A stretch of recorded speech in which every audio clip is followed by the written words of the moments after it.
Eric Stevens, the athletic director at John Glenn High School, joins me. Man, I was over there a couple of weeks ago. I wanted to get you on connections. You were on spring break, and I was off in La La Land or something. But um, I saw we talked early in the spring about all the changes you were going to be making with your outdoor facilities, and I saw some of it going on out there. I thought it'd be a good time to get you on and let you, catch us up as to what's going on over there. Absolutely. Yeah, we got a lot going on outside. We had, if you've ever gone by, you'll see a lot of dirt mounds and a lot of changes. So the construction crew is doing a great job of progressing through in different stages right now. We kind of started with the gate area and some of the fencing and some of the concrete around the football field and leading to around the football field. And it's kind of, they got that completed and it looks great. But, when you're having football season and all the sports going on, it's kind of hard to tear things up and get things going as fast as they want when you got spectators coming, Right. every other Friday.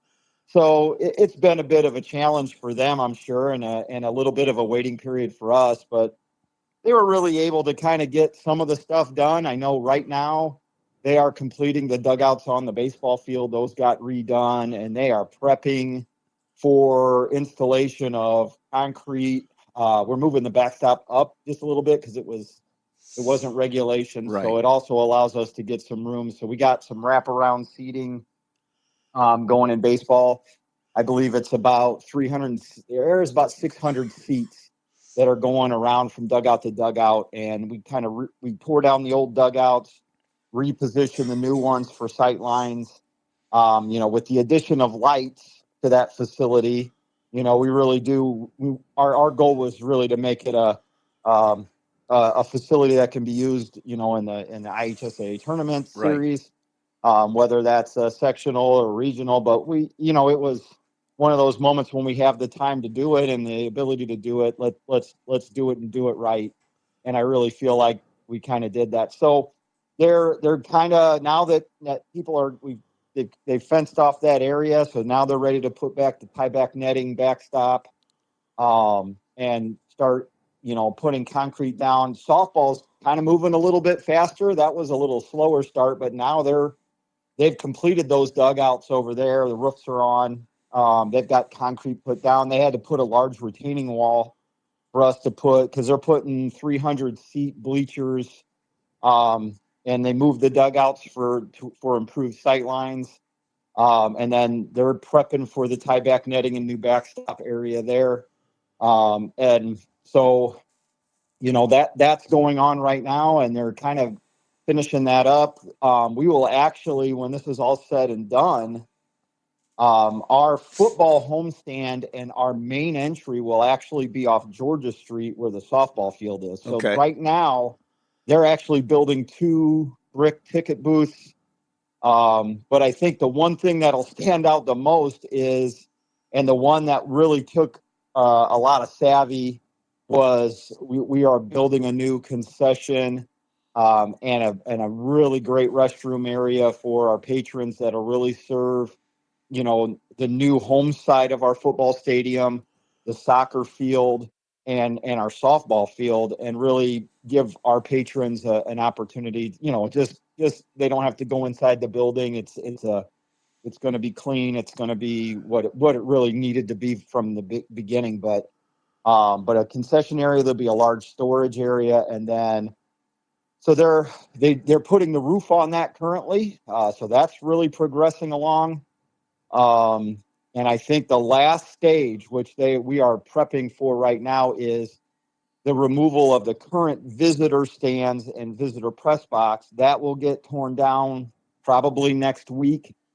They'll begin pouring some pier footings to install a new 1,750 foot person bleacher with new press box for our new homestand. So, but yeah, that's going to get torn down here in the next week. So you're going to see even more changes here really fast. I gotta say that it's kind of impressive to look at all the work that's going on. But, being a baseball, softball guy, that's the first thing I Hmm. saw is how gorgeous those are going to be. The other Oh, it's question, going to be amazing. yeah, the other question I had was that big building right there. You kind of explained it. Yeah, That's going to be neat. that's going to be neat. It's really, we had a pole barn there that we were using for visitor concessions. We didn't have real, we had portable restrooms on that side, which is never a great scenario when you're trying to host a really nice event. Right. And we had them on the home side, but on the old home side, but we didn't, and on the baseball side, but we just didn't have anything that fed softball, soccer right there, and then obviously the new home football side. So we felt that needed to be done, and we were fortunate enough to build a big enough building to, we house, there's a soccer window for concessions. There's a couple different ones for football on that side. We got a large storage facility, a large, women's and men's restroom, and then a family restroom as well with changing stations and things. So, the foresight of it was really good. The architects did a great job of putting some things together. And our administration and school board allowed us to kind of progress forward with that. I was going to say that big building. I'm looking there, and I said he didn't say anything about a field house being out here, but yeah, Yeah, not a field house, not a field house. um, I know we actually have a field house, so we really, that wasn't necessary. We've got that 2-court field house where we sure. house, baseball batting cages and things like that. So we're fortunate enough to have that where we could have really, use that space in that area, to house our, it's just like anything else. When you got a ton of utilities down there, we still have Yep. natural grass fields. So, Yep. you can house all your sprinkler systems and all your things down there that you need as far as utilities. And we can kind of centrally locate that. We want to put, trying to get with the technological age of selling online tickets, you know, um, internet access. So we've done a good job of making sure that those areas are all prepped that have internet access and web access for that's easy to assess and that's just when you're trying to do things moving forward and looking 10 years into the future, you want to make sure you have those things.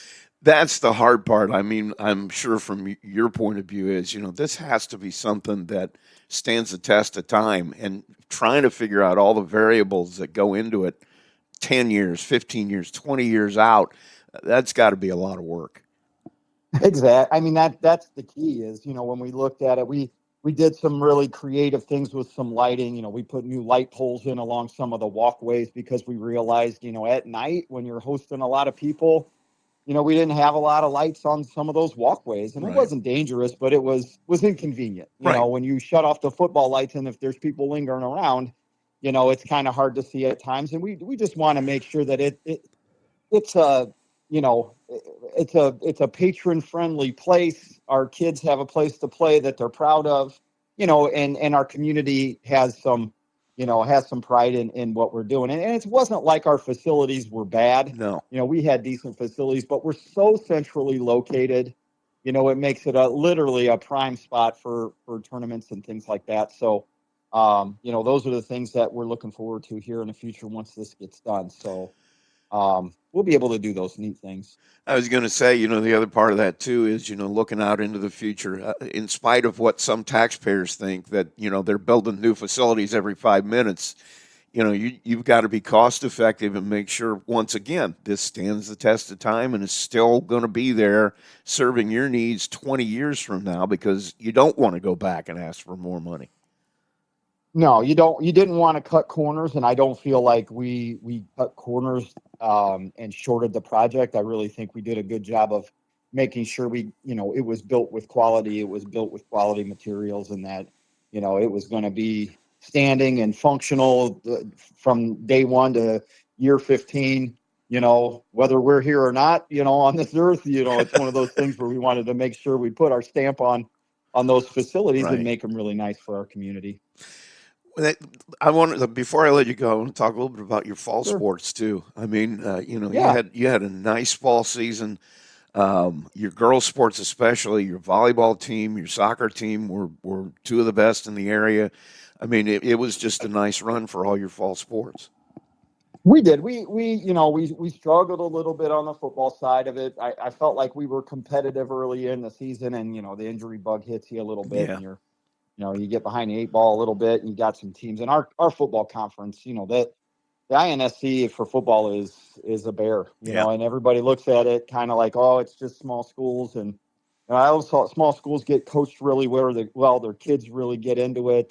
Their communities follow them, and football in our conference is a big deal. So that's a tough go in every week in and out. So having a school like Knox in it, with Miles McLaughlin doesn't necessarily make matters even better. But he's an incredible athlete and an incredible kid. So as much as I love John Glenn, you almost have to cheer for that kid a little bit, man. He's doing some special things. So, but anyway, so no, we did. Our volleyball team was fantastic. They finished the season 22-10. Had a quick exit in the tournament. Had some injuries late in the season that didn't help us, but they ended up 22-10. They beat some teams that they've never beaten before. Our girls soccer team, you look at Bremen. Bremen's in the soccer state finals, and our girls team beat that Bremen team. In the regular season, and it's just like they had a really good season. Our boys soccer team, even though they were in a little bit of a rebuilding phase, had a great season. Our cross country teams did great. Our girls golf team was phenomenal. We had a freshman girl golfer make it to qualify for the regional, so we're looking for another great 3 years from her, and and then so things are on the uptick a little bit, but we'll see where it goes. Obviously, we had our girls basketball scrimmage on Wednesday night. They looked really great. So you got good expectations for them. With John DuPont going into his second year as a head coach for the boys basketball program, that'll take an uptick up every year of experience for John is going to be an experience for the program, and they can get moving in the right direction. Man, I was going to say, I had a couple of your football games. You could have paid for that, all that structure out there if you just had the rental on all the crutches and things that your guys were on. I don't know how. I don't know how. My partner and I sitting there watching it. How do you even 17 people that basically had season-ending injuries? That's unbelievable. Yeah, it's I talked to some other ADs in the area, and I kind of asked, what's your injury situation look like? And then I tell them ours, and they're kind of appalled a little bit, but but I tell you what, they keep our trainer Tom Bowles busy. The training room looks like we always laugh. It looks like a Civil War triage back there sometimes. Where they're putting people back together and making sure that they're good to go. So. But he did a great job. He does a great job all the time. But in the fall, just maintaining those things, keeping our coaches up to speed with bringing those kids back, and and that crutch bill, he hit me up the other day. He goes, "I'm out of crutches, man. I gotta buy some new ones." And I said, "All right, well, do what you got to do." Yeah, so Tom's one of the good ones. He's one of the best. Oh, he's tried and true John Glenn, and he loves our kids and our community. But man, he battles that injury front hard, and he allows our coaches to kind of just worry about coaching, and he handles the other part. So. Yeah, I just was amazed. I thought you had a great season in football, given the fact that, at any given moment, Ron had probably at least 12 or 15 guys that would have been in uniform taking snaps. And they were big positions too. Yeah. I mean, you're looking at some of our tougher offensive linemen. They get hurt early in the season. Yep. One of our defensive linemen, Winston, he got hurt early, and just he was one that we were really counting on. So, I mean, and you know how that goes with football. That you end up having your plan A turns into plan B, and then more injuries. You go to plan. By the time you're at the end of the season in the tournament, you're on plan Z, and that's never easy for a coaching staff. It's never easy for a program, but they handled it with class, and we're going to look to make some improvements next year, and just kind of try to keep that ball rolling in the right direction. Well, man, I want to thank you for taking the time. I just thought it'd be a good time to let people know, as they drive by, for certain people where their tax dollars are going, for others. Yeah, no, you're not kidding. It really is a neat opportunity. You know, it was an opportunity. I enjoy working for a school corporation that has the foresight that, you know, now is the time. And I know it doesn't sound like it's the right time, but, you know, you could say that at any point in Right. time, that Yeah. it's never the right time. But I feel like it was the right time to get those things done. And we're just lucky enough to have, you know, our taxpayers and our community members and all the people that kind of we rely on every year to give us some direction. They do a great job of making sure that we have what we need. So I'm looking forward to the fall next year. You know, the kind of completion date is they're really kind of pushing to have this done prior to the first home game.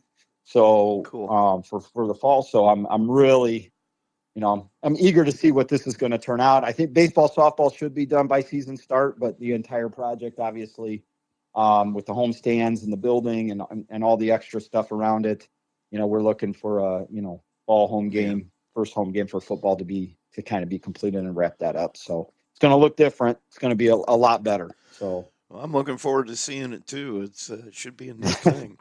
Once yeah, again, man, absolutely. thank you so much for taking the time. I appreciate it, A- and we'll be in touch soon. I'm sure it's basketball season, so I'm going to be bothering you. Anytime, Rusty, anytime. Eric Stevens, the AD at Glenn, and we'll be right back.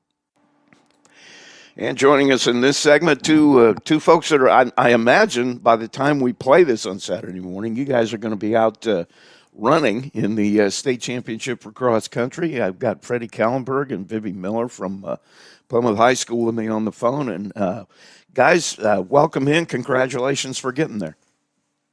Thank you so much. Let's start with a question. I'm going to, ladies first, I guess. You can respond to this first, Vivi, if you would. When did you first start running? When did running become a thing for you? I began running in 5th grade, so I joined the cross-country team kind of as an afterthought, I guess. It was kind of chance that I began running, and it's a great decision for me. Well, what was it that started you? I mean, was it just you wanted to get some exercise? I mean, what was it that about running that was the thing? Yeah, I originally was playing basketball, so I kind of just wanted a sport for the fall. I ended up falling in love with running and did that as my main sport. I know what it is. I have a nephew. You guys probably even know him. Trey Hall was a runner. His brother Matthew was a runner. What makes you love running? Running doesn't sound like something that's fun to me. You can tell that by looking at me. But you know what is it that you like about it? Yeah, I think a lot of people don't understand, I guess, liking running, but for me, I guess it's just kind of peaceful and calming, and it also helps you like reach your goals and just it's very goal oriented, and I like that. Freddie, I'm going to ask you the same questions. When did you start running? I started running in 6th grade. I actually started swimming in 5th grade, and I wanted something to do in the fall to train, like to keep in shape for swimming. But now it's like kind of flip flop. Like I swim to stay in shape for running. Okay, I was a swimmer, so I understand that part of it. But tell me about what it was. You just wanted to stay in shape. Do you love running? Is it something you're going to keep doing? Yeah, I do. I really like running now. I would agree with Vivi. Like it's very calming. It might not be always the most fun thing to do, but I feel like it's so rewarding. Like I don't think I've ever gotten done with a run and said like, oh, I regret doing that. Like it might be hard to start, but I feel like it's something that's like really rewarding. Well, when you started, did you ever think you would get to this point where you'd be? I mean, there's going to be a lot of runners there, but when you consider the runners that started this, you're part of a very small elite group of people. I mean, did you think you were going to get here? No, I never had that thought. When did it become maybe something that might in your head, well, maybe I can get there? Probably not until my sophomore year. My freshman year, I wasn't even really good. But like my sophomore year, I started knocking off a lot of time, and that was when I was like, okay, maybe if I like take this more seriously, then I could get there. And so my junior year, like all summer, I put in a lot of work, trained all summer, and then that like the first couple meets I was like in the time where I was running the times where like I could make state at the end of the year, but unfortunately I got sick. Um, So I would say since like the end of my sophomore year season. I mean, talk about that a little bit. That had to be really, I don't want to say heartbreaking. That'd be tough to not be able to do something because you just got sick. Yeah, that was a little rough because it was bad too. I had pneumonia and I was in my bed for a whole week. Like it was not fun. That doesn't sound very fun. Viv, how about you? I mean, was this something that you ever thought would happen? You getting to run as part of this, just small elite group of people? Not really. I've always been really focused on my running career, but I never really thought that I would make it this far, I guess. But yeah, When it's did exciting. well, the same thing with you? I mean, when did all of a sudden in your head say, maybe I can get there? I think probably around my sophomore year, coming off of an injury from my freshman year, I was starting to cut time and stuff like that, and started training a lot harder over the summer and all year round. And that's when I realized that it was possible to get to that level. Now you have one more year left, right? Yes. I got to imagine that at this point, that's on the table right now. You want to go back again next year. For sure. You know what that's going to take? I mean, have you already started planning it out? Not too much. I've kind of been focusing on what's ahead on Saturday, but just a whole lot of more summer mileage and just working away at track season as well. Okay, you brought it up. Let's talk about it. Saturday. I mean, I think people think that runners just go out and run. I mean, there's no process to it at all. We just go out and run. But there's got to be a strategy to what you're going to do on Saturday. You're running. Is it at Indiana State? I mean, where is the course? It's just outside Terre Haute, Okay. Laverne Gibson cross country course, which is like a national course for like the D1 national meet. Right. So there's got to be a strategy to how you're going to approach the course. I'm sure you've heard about, because everyone's different. Some of them are more rugged, some are more flat, some are more hilly. I mean, Viv, how are you going to attack the course? What's your plan? We've been kind of talking about this week, just how the course lays out. We have a lot of runners at this course, so it's going to be a lot of running tangents or like from fence to fence, just staying competitive and just keeping your head up in the tough parts. Freddie, how about you? I mean, have you thought about how you're going to attack this course? Yeah, a lot of the same things as Vivi. Like yesterday at practice, we did a little like turn work to like practice for fighting for your spot on the turns because you don't really want to run on the outside and run extra. So that's like something that we're like really focusing on because there's a lot of like winding turns on the second half of the race. What's going to make you, let's start with Freddie, what's going to make you happy? Well, actually, it'll be today by the time people hear this. What's going to make you happy today as a finish? I mean, what do you want to come off the course saying, hey, I gave it all and this is good for me? I think a PR would be like really, really cool. I know the environment is going to be like really good for that. So I'm really hoping to walk away with a PR. I know that it might be a far shot or like a long shot to place. So I think as long as I PR, I'll be happy. Viv, how about you? Same question. Yeah, same thing for me. I'm just hoping for a PR and also just to go to the race and just enjoy the atmosphere and the team being there to support us. It's just an exciting. Let's talk about you guys for a second here. I mean, Viv, I'm sure you have parents. What are their names? You have brothers and sisters too? I have my mom and my dad, Lisa and Craig Miller, and I have one older brother, McLean Miller. Older brother, does he run or does he do anything like that? I mean, no, he played tennis in high school, but he's a freshman at Purdue. Okay. So he's going for the high dollar job as a freshman at Purdue, right? Yeah, we'll see. Freddie, how about you? Your parents, your siblings. I mean, what are their names? Yeah, I have my parents are Daniel and Jody Kallenberg, and I have three younger siblings, Zeke, Bear, and Astrid. Now, do they run? Bear does. Okay. That's a great name for a runner, by the way. That's a Yeah. good one. Um, I'll start with you. What's your favorite subject in school? I really like math, more specifically calculus. I'm not as much of a fan of stats.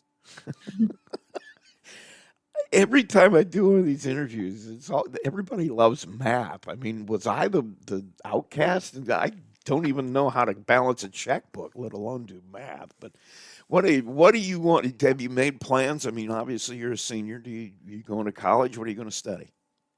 Yeah, I'm looking to study engineering. Oh, okay. Well, it's good that you like math, I guess. Yeah. Have you decided where you want to go to school? I've applied to some schools, but I think I'm down to I want to go to Trine, Notre Dame, or Purdue. Yeah, you could do worse than either of the three of those. So those are three good ones. So good luck to you. I hope you get the one you want. Viv, it might be a little bit early for you, but let's talk first about what's your favorite subject in school. I like a lot of subjects. I really like math and chemistry, just sciences based mostly. Okay, I like chemistry too, so I'll give you that one. Um, Mhm. Talk about your future plans. I mean, do you want to go to college? You want to study something specifically? What do you see as your Mhm. future goal? I still am deciding a little bit, but I definitely want to go into the more math or sciences, STEM kind of Okay. career path. Yeah, Have you but still thought deciding. have you thought about a college at all? Um, Not really. I'm still kind of deciding if I want to stay in state or go out west or where I want for that. You think you're going to keep running? Would you like to compete in college as a runner? I hope so. I don't know how that would go with where my college. It just depends on what college I want to go to Right. for my stuff.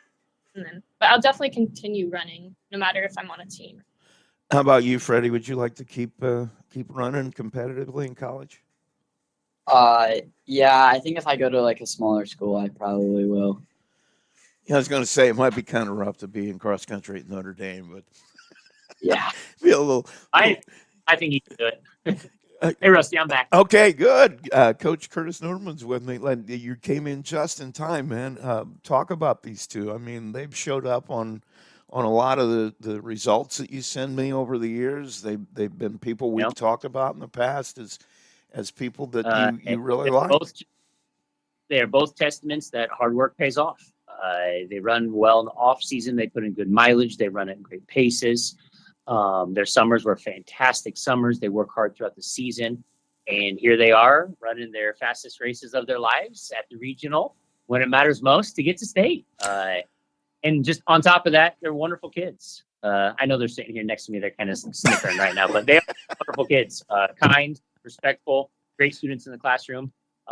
Extremely deserving individuals of getting to this state arena. So couldn't be more proud of them. Talk about that a little bit too, because I mentioned earlier. I mean, there's going to be a lot of runners there on Saturday, but when you consider the amount of runners that started this thing, this is a tiny elite group. I mean, this is something to really It be is. proud of.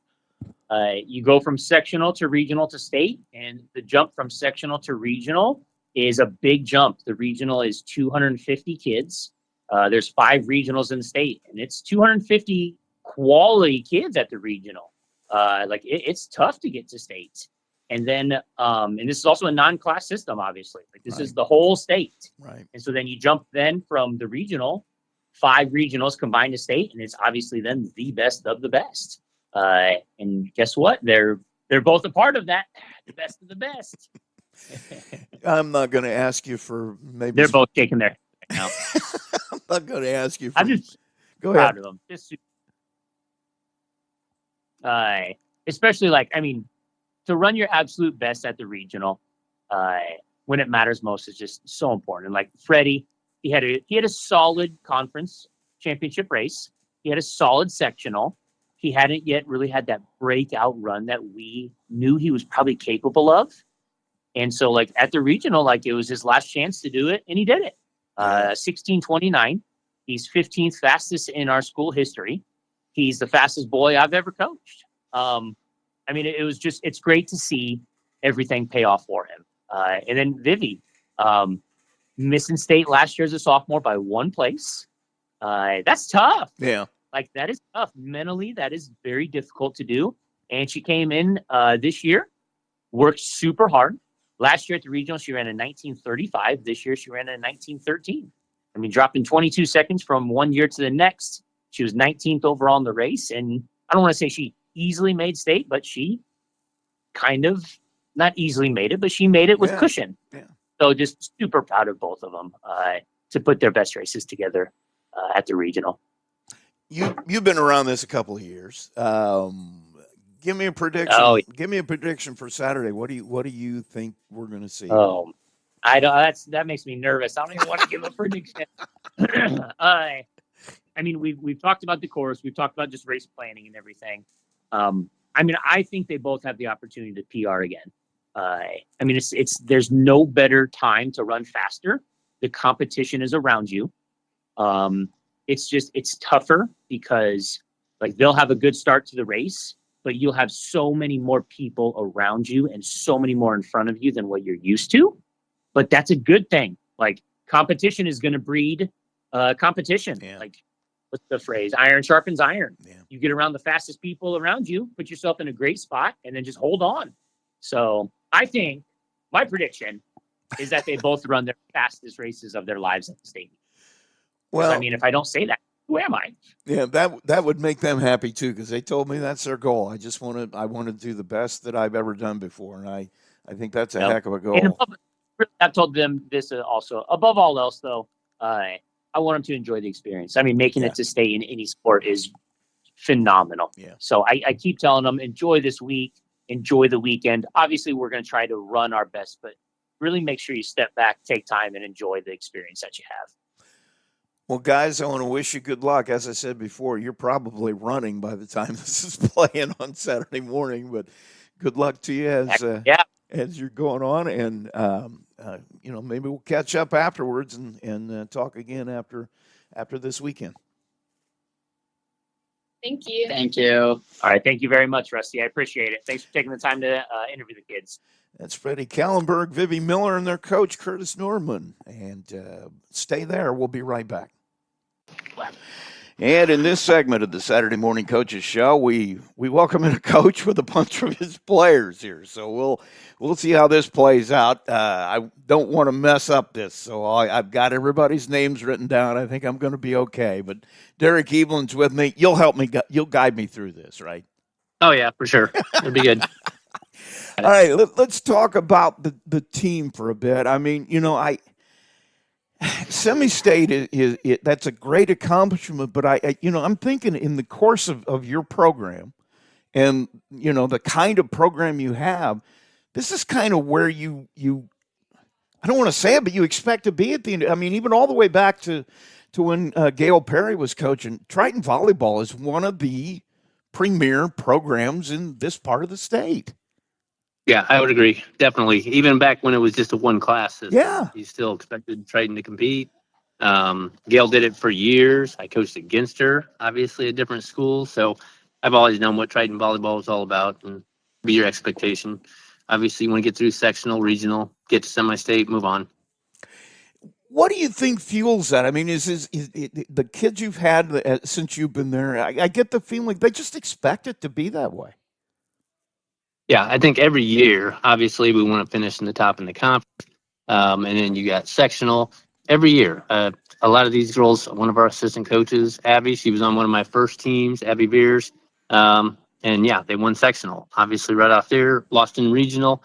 It's just an expectation. I've got volunteer coaches that have been coming in this week. They just want to keep pushing and pushing. They've either been to sectional, to regional. They've had sisters. They've had maybe a mom on some of the players. It's just ever since I've been here, that's the way it's been. You just expect to win, and that's what they've done. And I think the other thing that, you just mentioned a bunch of ex-players and family members.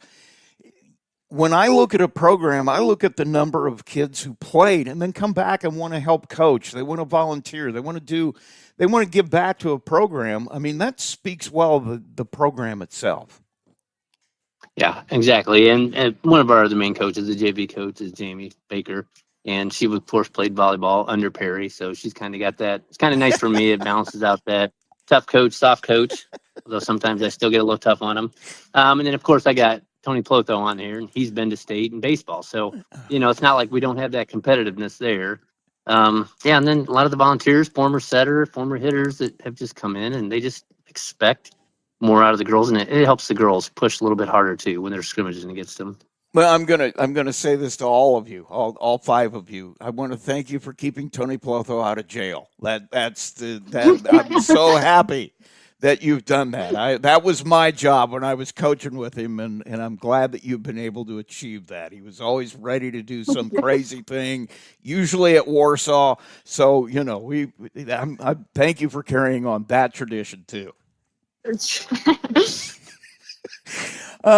Derek, let's go on a little bit. Let's get a little bit more serious. I mean, when you started this year, I mean, is this where you expect? I mean, obviously you expect a certain amount of success, but semi-state, that's another level. Yeah, honestly, wasn't sure with this group. I knew that we had. So one of the big things, we knew we had Avery coming back, and she really finished off strong at the end of last year. She actually led us in sectional in all three of our matches to finish out, which was very competitive, and then Culver ended up on a semi-state. The other big concern was moving Sierra Hawley from libero to outside hitter. She hasn't had to hit since probably junior high, so this was a big adjustment for her, big sacrifice for her to go do that, and she's done a heck of a job with that. Sierra, you got any comments on that? I was going to say, Sure. Sierra, you're there. Let's talk about that. I mean, what's the difference between the two? A huge difference because, like you said, I haven't been a hitter since junior high, and that doesn't even really count because you're just starting out then, just learning the basics. But I've been the varsity libero the past 2 years. I was JV libero freshman year, and I kind of got the hang of being a libero. I got good at it, and then all of a sudden, senior year, putting me at outside hitter, that was kind of crazy. But I think I'm athletic and I can jump, so I took on the challenge, and I think I've done a pretty good job of it. It's been frustrating, but I pushed through, and I'm glad that I listened to Evelyn and did it because it's really fun. I'm going to show my ignorance of volleyball, okay? I hear libero all the time. I'm not really 100% sure what a libero does. I mean, what is the skill set? What does the libero do? So libero is the main passer on the team. It's probably the best passer on the team. You do like serve, receive, and digging, the best digger on the team. But so going from that to an outside hitter is kind of crazy. Usually liberos are short. I'm like 5'3.5", so. I was going to say that's that is a completely different skill set. What was the hardest part for you making the transition? I think I knew I could do it. I can jump high enough to do it, but honestly, the hardest part was my mind, just getting past the mental part of it, just doubting myself, getting timing right. I've never done it before. Working with the setters, just getting that connection, but it's all paid off. Which is more fun? I'm gonna have to say being a hitter has been really fun, but I mean I miss libero at times, but I know that this is what's best for the team. So and I gotta say, when you watch a volleyball game, everybody, me included, I would see that hitter come up there and hit. That's got to be fun to make that play. It's one of the more exciting plays in sports. yeah, I will say it definitely is good to get that attention. I don't think liberos really get a lot of attention. They do a lot of hard work, but yep. I was going to say the libero is probably where, like you said, hard work, but you're not getting a lot of attention. It's the hitter that gets all the focus. Yep. Avery, talk about your year. I mean, you're a senior. Your coach just said what he thinks of you. I mean, how do you think your year is going? I think it's gone pretty good. I mean, considering what we thought in the beginning, I mean, we were pretty short. We all, even ourselves included, were doubting ourselves a bit. We honestly never thought we were going to make it this far, but just through everybody keeps pushing and everything. So that is honestly something we haven't had in the past. This is a team that never gives up. So even though we don't have that huge front row or anything, it's just our drive that keeps us going. What was the point? I mean, there had to be a point in the year where you guys all got together and said, hey, maybe this is going to be something special. Was there a point where you said, hey, we can do this? I think during sectionals, honestly, was the time that we truly, we looked at the other teams and we said, we can honestly win this. We're not outmatched in any of these games. And we were just all driven, especially from last year having such a tough loss. I think it really drove all of us to get that sectional championship. I'm going to come back to this question for most of you, but I mean, I also got to think that playing in the conference you play in helps you too. And with your non-conference schedule, you guys play a lot of really, really good teams. You got to feel like that prepares you too. Definitely. I would say Pioneer's a really other good team in our sectional. So was North Judson was another strong team. And I think they really pushed us to better ourselves. And I also feel, especially North Miami too, you can't forget about them. They were a really solid team with many bigger players. So I believe that really prepared us for those tough sectional games. I think we got Clara there too. How are you? You still there? Still with us? Yes, I'm great. How are you? I am fine. Why don't you talk about your perceptions of the season? I mean, another senior there. I mean, was there a point where you thought, this is going to be special?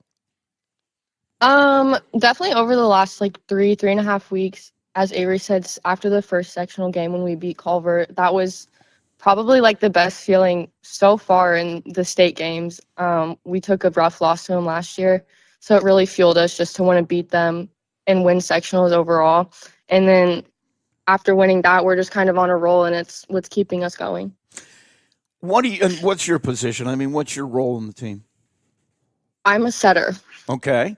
Tell us about that. What do? You obviously you set the ball. I guess I got to, I should figure that out. But I really enjoy setting. I feel like it's kind of another underappreciated position as with liberos. The hitters get all the attention, but in a way, I feel very grateful to be a setter because I allow those hitters to have all that attention on them to make those big, fun plays for us and really just get the team rolling. What's the hardest part about what you do? I mean, obviously, there's a skill set involved with it. What's the toughest part for you? It's very frustrating. Just you could have the perfect pass and then roll the ball off your fingers and feel like crap because you just had the worst set ever. But then you could also, sometimes passing is rough. Sometimes we're having rough days on hitting. So sometimes the frustration's on yourself, and then other times it's on your teammates. But there's nothing you can control with that. So, Emily, you're there too, I guess. So let's talk about you a little bit. What's your role? So I just basically hit wherever he wants me to hit. So I play right, middle, and strong side. So just wherever he feels he needs me. Wherever coach says, you just go say yes, sir, and go do it. Yeah. Do you like being a hitter? Yes. I'm going to ask you the same question I asked the other three. I mean, was there a point in the season where you looked at everything and said, we got a chance to do something special here? I would definitely say after we won the first game at sectionals, it was just amazing to see how everybody's attitudes. This is definitely a really good team. We've never had a team this good. This is the best attitudes we've ever had. So definitely after that. Coach, I'm going to go back to you real quick here for a second. I mean, I'm going to ask you the same question. What was there a point when you looked at this team and said, you know what, we might be something special? Yeah, actually, for me, it was getting our tails kicked by Plymouth. We could have easily just rolled over in that one, and we decided to go ahead and take one from them on senior night. And I told the girls all year, I said, when teams schedule you, for certain games and you see their crowd react in the way that they do when they win, it's a big deal for them. So them beating us, acting like they won state, it was important. I said I wanted the girls to see that because we need to celebrate our wins. Sometimes we get a little ho-hum, get to our 20 wins, just kind of say, okay, check, check, check. And I need our girls to celebrate points a little bit more, which they began to do. And I think since the tournament started, actually after Plymouth, we had a nice match against Caston and then a nice win over South Central, who we knew we might possibly play the next week at sectional. So that kind of, for me, got the ball rolling. And we also changed our lineup a little bit too. It's going to Changed say, middle. And yeah. it's going to say that your conference schedule has, Yep. I mean, you know, we talk about it, but it's like there are conferences that are just that good. And, you know, your conference schedule is hardened up, but then your non-conference, you don't back away Yeah. from people. Now we try to get as many 3A and 2A schools as possible. And early on in the season, we played Glenn, we played Bremen. Both of them had great years. And towards the end of the year, obviously, we played Plymouth. We played South Bend, St. Joe to tournament, played Valley. So a lot of teams. Jimtown, there's another sectional winner. So we try to mix it up. Obviously, we want to play a lot of 1A schools that we would face down the road in the tournament, but Right. we want to try to get challenged.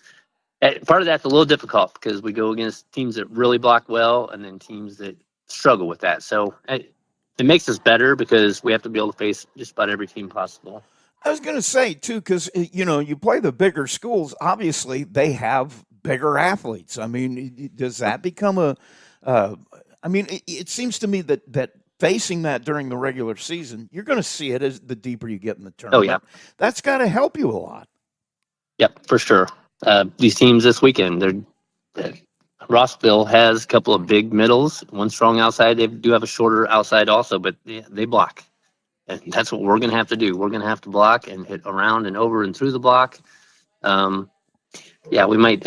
You might see Avery Beers moving to the middle a little bit for us this weekend. Just she's very talented and able to do that. She obviously played middle for us early in her career. So if she needs to go back there, that's what she'll do.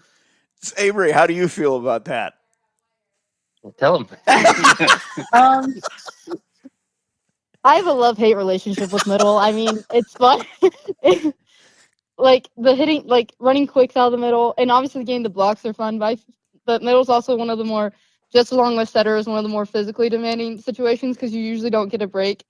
But it honestly is a lot of fun And important. and important, obviously.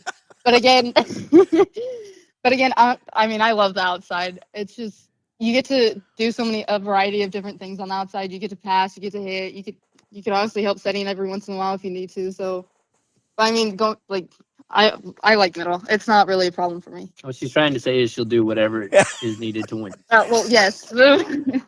I'm hearing that from all four of you, that it's just it's about getting that W at the semi-state. I mean, so let's talk about that a little bit. I mean, let's start. Avery, we're talking to you. What do you feel you guys got to do? I feel honestly that we just have to keep our heads level and play our game and not get caught up too much on like the mistakes or what we do wrong, and just continue doing what we've been doing and just play how we know how to play. Well, let's move on to Sierra. How about you? What do you think you got to do? I think we just need to get in the right headspace, like starting earlier this week, because we definitely would be considered the underdogs, but we just need to use that to our advantage and hope that they overlook us, and we need to play our hardest and play out every point because I think we have more hustle than them. Clara, you knew this question was coming. What's your answer to that? What do you got to do? I think we just need to have good attitudes throughout this whole week and bring it into the weekend. Starting off strong, we've been doing well with that lately. And then we've been working on this a lot this week, but quickening up our offense and our defense, I think that'll help us a lot this weekend. And Emily, you obviously, what do you think? Definitely the right headspace. And I know we can do it because we're a very mental team and we're very emotional. So we definitely, we can do it. We can do it. Coach, I've got to believe that you're going to say headspace too. I mean, what do you think you got to do to get a win on? Well, they're always in a different headspace. So that's what my assistant coaches, they can. Although I've got a nice wristband where I've just got to keep snapping, saying, "Stop complaining, stop complaining." What Stay is positive. Stay positive. what is going to be key for you guys on Saturday?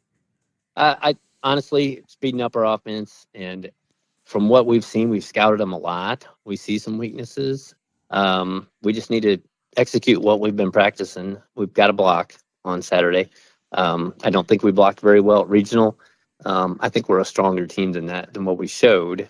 And it was still pretty solid. So I think we need to block, and we're just going to scrap. We do not give up. We have been jumping out on people, like a couple of girls said, but we've also done a great job of coming back. In that third game against Canterbury, I knew that they were going to be strong against us. I think we were down 9-2 maybe. And I just said, keep plugging away. As soon as we get it tied up, we're going to be fine. And we did. I kind of told them I expected us to win 3-0. Well, probably nobody else in the gym expected that. Maybe our girls did. But I said, if we don't win 3-0, I'm going to be kind of disappointed. So it's just things that we're looking for. I'm going to tell you, So we'll see this Saturday. I was surprised you won that game 3-0 because Canterbury's usually really, really good. And to me, that looks like, so what? we just got by them. We were excited, though. I'm glad we just didn't get done 3-0 and go, let's go. Next game. Let's go eat. Eating's important. Don't ever forget that. Yes, it is. Eating is important. Yes, it is. Guys, I want to wish you the best of luck. By the time this is playing, you're probably already on the court, at least getting loose and ready to go here for this. And I make you a promise, get that win today, and we'll do this again next week. How's that? Yep. Thank you. Sounds good. Thank you. Hey, Rusty, I want to give a quick shout out to the family. Absolutely. Appreciate them. Just like these kids, their families have been killer this year. Meals after every game, every road trip where the kids are coming out, getting, like you said, the food afterwards. Every Saturday game. The community has been great. We're going to get another fire truck exit heading out on Saturday morning. So we're looking forward to that. And hopefully a nice big one on the way back too. So I want to give a shout out to everybody out there. There you go. Good luck to you. And like I said, we'll let's have this talk again next week. I agree. Thank you. Thanks, Thank Rusty. you. Thank you. That's Derek Evelyn and his seniors, Triton Lady Trojan Volleyball in the semi-state today. And stay right there. We'll be right back. And we're with our Tony the Boss Ross Player of the Week this week. It's Finn Hall, running back for Plymouth football. And, man, congratulations. You had a heck of a game last week. Yeah, thank you. I appreciate that. I'm going to go all the way back. You started as a sophomore when you first got some time. Yeah. Talk about that a little bit because, that's got to be, I don't want to say intimidating, but, you played 1 year of high school football and all of a sudden you're playing on Friday night. That's got to be something. Yeah, I actually remember, talking to my mom when, I first found out I was starting my sophomore year.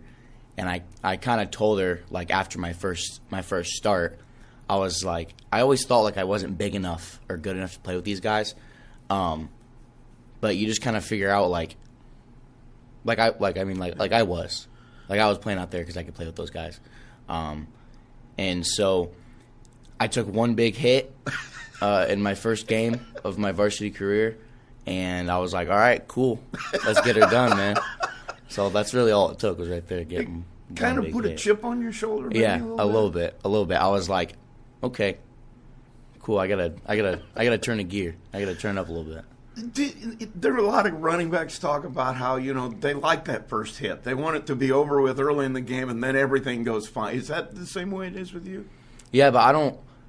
I try to make sure that that first hit's I'm the one doing the first hit. Yeah. You know what I mean? Yeah. Because you can get popped, and then it's all right, cool. But I want to do the pop. Yeah. You know what I mean? Well, there's another school of thought on that too is you don't get hurt as much or as easily if you're the one delivering the blow. Yeah, no, for sure. That's what that's our coaches have always emphasized that. Every coach has always emphasized that. If you're the one moving your feet, you ain't gonna get hurt. So just move your feet. You haven't had a lot of problem with injury, have you? I mean here and there, but I've never had any really big time issues. I've had my fair share of concussions. And kind of little stings here and there that kind of put me out a couple days, but I've never really had any big injuries, knock on wood. But yeah. Let's talk about this year. I mean, you're getting down to the end here. You want to make a long run in the tournament. Talk about your guys. I mean, you know, every running back has that line in front of him. You got a bunch of characters up there. Talk about those guys a little bit. I love those guys, man. I love those guys. At the beginning of the season, it was a little rocky. We lost one of our guys pretty early in the season. He was one of our guards, pretty good, pretty big guy, super strong. So that was kind of a big you know. But we had guys that stepped up, filled the spot, and you know those guys work in and out. They really do. I mean, there's stuff that a lot of people don't see. Yeah. You know, outside of the games, and everything I hear is just, you know, like, oh man, like what you could do if you had a better offensive line, or this and this, and like there's those. Whenever somebody just says something like that, like that's what gets under my skin. Yeah. Because, like, those guys work their freaking butts off, man. Like, they do. Like, day in, day out. Like, those dudes are nose to the grindstone. Like, they work hard, and they want it, too. Yeah. They do. They want it bad. And, they work, dude. They really do. And, like, they have their games where they kind of get in their head a little bit, for sure. But, I mean, the games that everybody's seen, like, they're, like, they can move bodies. Like, they can play, dude. They can. And so I think just once we find that switch here, you know, in the tournament, and just I think once we find that, I think we have, and I think it's right there. Talk about the year a little bit too. I mean, you know, obviously you would like to have more wins. How do you feel about how it's gone? How do you feel about where you guys are at now? Well, if I'm being honest, I feel like week one really kind of got us off to a super rocky start. You know, taking a loss week one, it doesn't feel good. Right. And I confidently think that if we would have won week one, I think we could have gone on a run. It makes a difference. I think we could have. We got really down on ourselves after that. We were super confident about the season, like as a team, not like cocky confident, right? But we just had we had a bit of confidence walking into this season, and then after week one, everybody was kind of like, oh, and then some guys just never were able to come back from it. Yeah. But I think we are a better football team than our record, 100%. And it might be like hard to see that, but like we are. Yeah. I know we are. Yeah. I mean, I've played with some of these guys for 10 years. Yeah. Like, I mean, I know these dudes in and out. I mean, I think we're better than what our record is. And, you know, I mean, as of right now, we're 1-0. Yeah. We're 1-0 right now. And so that's all that matters to us, because we know that we're a better team than what we were in the regular season. Let's talk about you a little bit. Your mom and dad's names. You have brothers or sisters? I mean, give us their names. So my mom is Jamie Hollum. She's my best friend. I love my mom. She's my favorite person in the world. I would not be anywhere near the man I am today, or probably the athlete I am today, without my mom. She's my number one supporter, my number one role model. She's probably my superhero, if I'm being completely honest. And then my dad's super awesome. I mean, he's a tough man, tough guy. He has 4 sons, and he raised us all to be tough, man. He raised us all to be tough. We're all tough. We don't shy away from things. And then my oldest sister, she's married. She lives in Texas. Her name is Grace Chabelle. She's awesome. She's the only girl out of 5 siblings. But I'd say she could probably beat us all up if she really wanted to. And then I have twin brothers. They're fraternal, so they don't look alike. And one of them's Fitzgerald, and the other one's Kavanaugh. They're both in college. Fitzgerald's at Bowling Green in Ohio, and Kavanaugh is at Utah State. And then there's me, and I'm a senior. And then I have my little brother, O'Malley, who he is a junior, and he is pretty good at golf. Yeah. He's a stud when it comes to golf. Why did you choose football? Well, my cousin Noah Pizak, he played here at Plymouth, and like that's who I looked up to when I was a kid. Like watching him play football. Like I wore his Like he was number 10. So first time I watched him play football, I was like, that's my number right there. Yeah. So growing up when I was a kid, all through like travel basketball when I was in second grade, I was number 10. I was always number 10. And I think in like my older brother Fitz played for a couple years in like Little League. But I think like I was always like, I want to play football. Like I want to. So I played flag football when I was in first grade, and I played tackle when I was in second grade, and I've played every year since. And I just always stuck with it. I loved it. I've always loved it. Talk about your future a little bit. I mean, have you thought about college? You're going to move on? Do you want to play in college? Yeah. College has always been on my radar. Just as, like as a kid, like that was always my dream, was to play in college. And, I just got gotten closer, starting to get like more surreal. We're closing out in November.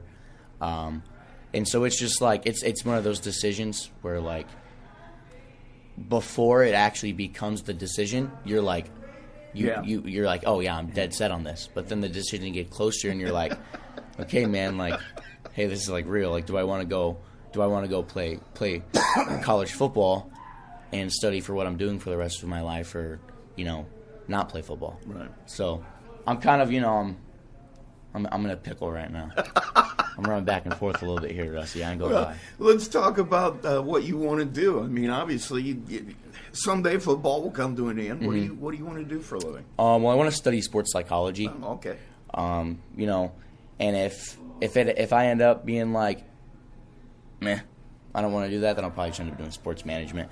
But I want to do something in sports. And sports psychology is always just kind of like, I feel like I've always just kind of like seen it and been like, yeah, like that's what I want to do. I've had a lot of buddies who have, had like career-ending sports injuries, and Blake Mackey, with his knee, and then he decided to come back, but he wasn't ever like the same player, right? Because he was so scared. And so just like, and I love psychology too. I'm taking it right now. It's awesome. Yeah. It's just super interesting to me. I understand it. I get it. It clicks. So yeah, we'll see. But I'm probably leaning towards sports psychology. Well, man, thanks for spending some time with me. Of course. Yes, sir. Good luck to you the rest of the way. And, yep. Congratulations. Yes, sir. Thank you. Thank you, sir.